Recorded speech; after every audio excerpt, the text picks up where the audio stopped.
CBS News Chief White House Correspondent Nancy Cordes joins us now. Nancy, good afternoon to you. We saw the market try to recover from that CPI report, but it stayed relatively flat. And you spoke with Treasury Secretary Janet Yellen. How did she react to these latest inflation numbers?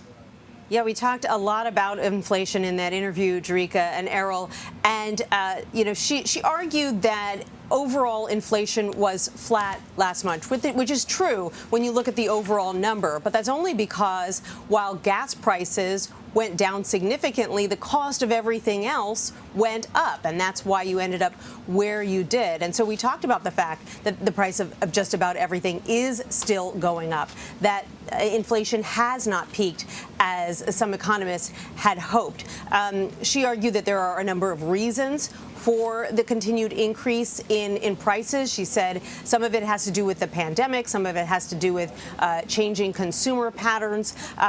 Interestingly, she did not want to predict when prices might start to come down in earnest, or at least when inflation might start to ease. Take a listen to a bit of that interview.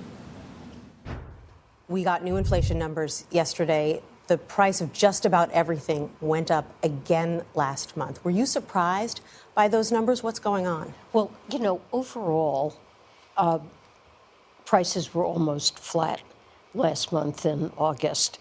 And that's important. That's 2 months in a row in which overall prices haven't increased. And gas prices have continued to fall. They're down in total this summer about $1.30. So that's a positive. But clearly there were price increases in other parts of the index. Inflation remains a problem. It obviously is of tremendous concern to Americans, and it's President Biden's top priority to do what we can to get it down. The prime job here rests with the Federal Reserve. We want them to independently use their best judgment on this, and we're trying to take actions that complement theirs. When I asked Secretary Yellen whether she believes that inflation is close to peaking, she said she doesn't want to get involved in month-by-month forecasts, but that it will come down over time. Clearly, she doesn't want to put a date on it. She tried that once before when she said that inflation was going to be transitory. That was months and months ago, and here we are still living with inflation. So trying to be a lot more circumspect this time around. Yeah, Nancy, so important that you were able to sit down with the Treasury Secretary, considering all that's happening. I'm listening so closely to her words. Very typical of her to use very guarded language, but we're trying to extrapolate exactly what's being dealt with here. I know, there's the recent news about this potential railroad strike, which could hit Friday at midnight. Amtrak already saying starting tonight, or at least at midnight, it will suspend long-distance service outside the Northeastern Corridor, which stretches from D.C. to Boston. But what did the Treasury Secretary have to say about this strike that could hit all of us as far as goods traded across the country?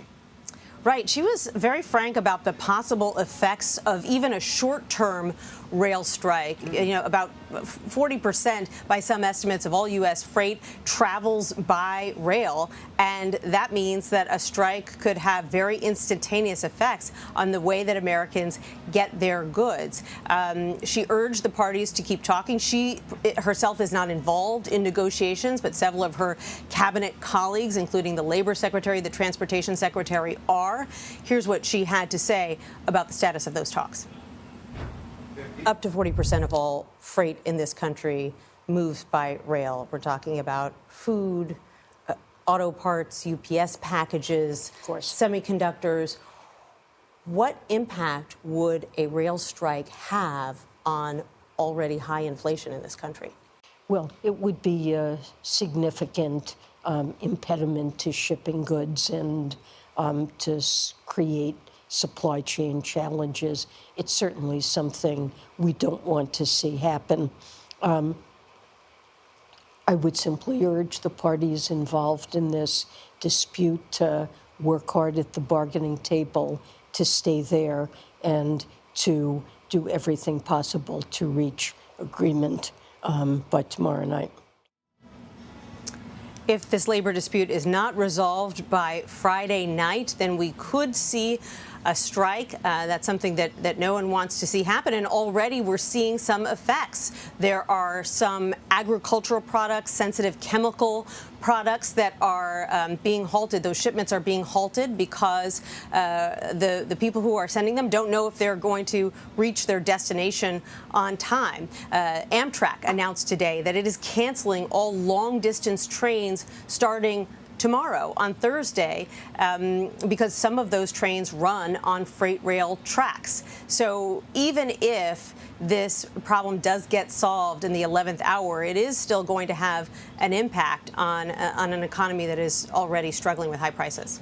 That's right. We heard her say there they're doing everything possible to avoid this strike, but at this hour, it doesn't appear that that solution has been found just yet. Nancy Cordes, thank you very much. And everyone can see more of Nancy's conversation with the Treasury Secretary coming up tonight at 6 p.m. Eastern on Red and Blue.